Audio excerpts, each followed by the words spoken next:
നിങ്ങൾ ലാലേട്ടനെ അറിയില്ലേ? അറിയോ? നിങ്ങൾ മോഹൻലാലിനെ അറിയില്ലേ? അറിയോ ഇല്ലയോ?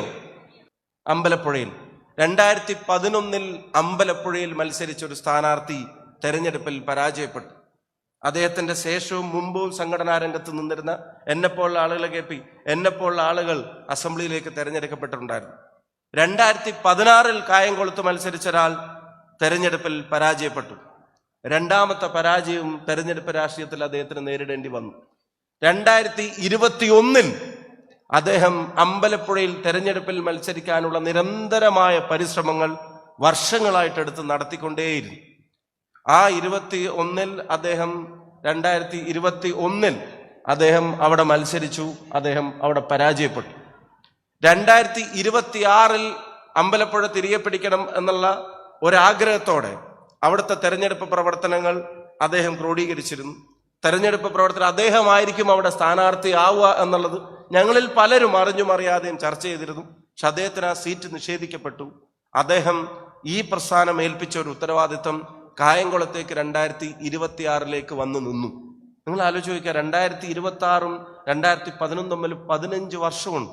15 വർഷവും പരാജിതനായിട്ടും പരിശ്രമങ്ങളിൽ നിന്ന് പുറകോട്ട് പോവാൻ ഈ പ്രസ്ഥാനത്തിന് വേണ്ടിയും ഉദ്ദേശിക്കുന്ന ആശയങ്ങൾക്ക് വേണ്ടിയുള്ള പ്രവർത്തനങ്ങളിൽ നിരന്തരം ഏർപ്പെടാൻ തീരുമാനിച്ച ഒരാളാണ് 2026 ഈ മണ്ണിന്റെ സമീപകാല ചരിത്രം തിരുത്തി ഈ നാടിന്റെ എം എൽ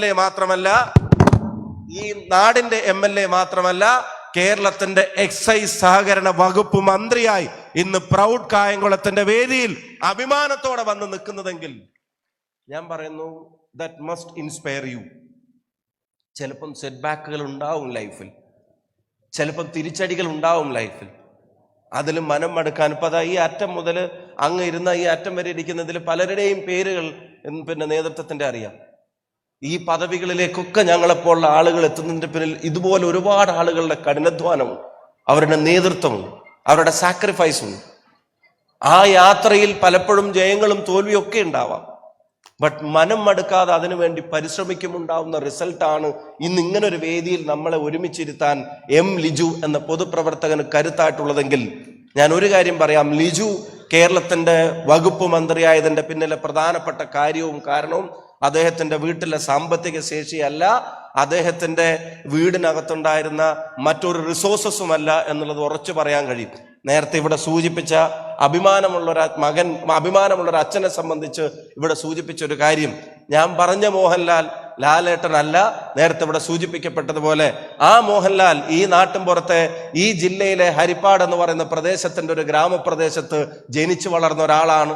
ഒരു സാധാരണ വീട്ടിൽ ജനിച്ചു വളർന്ന ആ ഒരാൾ അവനവന്റെ പഠനം കൊണ്ട് കിട്ടിയ ഒരു ചെറിയ ജോലിക്ക് പോരുന്ന ഒരാളാണ്. ഒരു പോലീസ്, ഇന്നത്തെ ഭാഷയിൽ സിവിൽ പോലീസ് ഓഫീസർ എന്ന് പറയുന്ന അന്നത്തെ പോലീസ് കോൺസ്റ്റബിൾ ആണ്.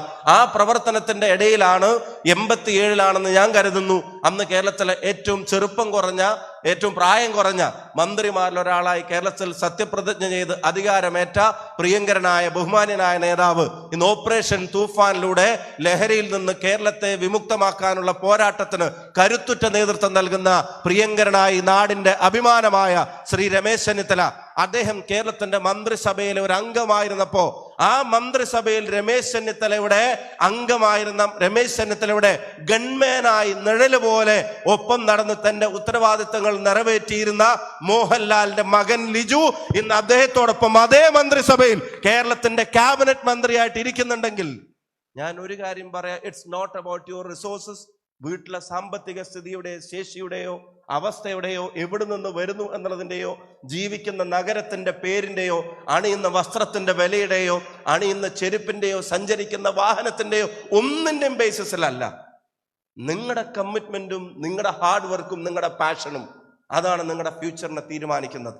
നിങ്ങൾ എവിടെ നിന്നാണ് യാത്ര തുടങ്ങുന്നത് എന്നുള്ളതിലല്ല യാത്രയുടെ വിജയം. നിങ്ങൾ എവിടെ എത്താനാണ് ഉദ്ദേശിക്കുന്നത് എന്നാണ് യാത്രയുടെ വിജയം. ഞാൻ ഒരു കാര്യം ആവർത്തിച്ചു പറയുന്നു, ഇപ്പൊ നിങ്ങൾ ജേതാക്കളായി ഇവിടുന്ന് അംഗീകാരം വാങ്ങാൻ വന്നവരാണ്. നാളെ ചിലപ്പോൾ നിങ്ങളുടെ യാത്രയിൽ നിങ്ങൾക്ക് സെറ്റ് ബാക്കുകൾ ഉണ്ടാവാം, പരാജയങ്ങൾ ഉണ്ടാവാം.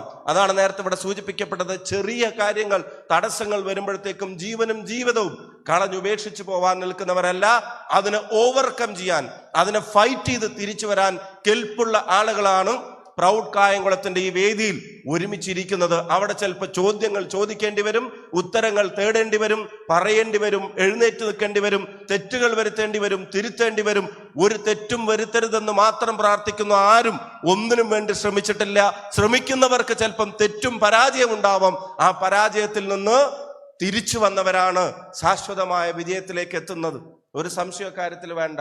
ആൾക്കാർ എപ്പോഴും പറയും സക്സസിന്റെ ഓപ്പോസിറ്റ് എന്താ? എന്താ ഓപ്പോസിറ്റ്? എന്താ ഓപ്പോസിറ്റ്? കായംകുളത്തിന് ഇത്ര ശബ്ദമാണോ ഉള്ളത്? സക്സസിന്റെ ഓപ്പോസിറ്റ് എന്താ? ഫെയിലിയർ. നമ്മൾ എപ്പോഴും പറഞ്ഞു പഠിക്കുന്ന ഒരു കാര്യമാണ്. പക്ഷെ ഇപ്പൊ നമ്മൾ കണ്ട സ്റ്റോറി എന്താ? Failure is A part of success story. അത് മറ്റതിന്റെ ഓപ്പോസിറ്റ് അല്ല. അത് വിജയയാത്രയിൽ വിജയത്തിന്റെ ഒരു ഘടകമാണ്. അതൊരു പാർട്ട്ണറാണ്. അതും കൂടെ ചേരുമ്പോഴാണ് വിജയത്തിലേക്ക് എത്താൻ. അങ്ങനെ പറ്റുന്ന ആളുകളാണ്. ഇനി ഞാൻ രണ്ട് കാര്യം കൂടെ പറഞ്ഞ പ്രസംഗം നിർത്തുന്നു. ഒന്ന്, എല്ലാവരും പറഞ്ഞു നിങ്ങളുടെ A+നെ നിങ്ങളുടെ സർട്ടിഫിക്കറ്റിനെ ഇവിടെ ഓണർ ചെയ്യുന്നു എന്നാ ഞങ്ങളൊക്കെ നിങ്ങളോട് പറയാം. ഒരു വിധത്തിൽ ആലോചിച്ചാൽ അങ്ങനെ അല്ല. നിങ്ങളുടെ അച്ചീവ്മെന്റിനെ അല്ല ഇവിടെ ഓണർ ചെയ്യുന്നത്. നിങ്ങളുടെ ജേണിയാണ് ഇവിടെ ഓണർ ചെയ്യുന്നത്.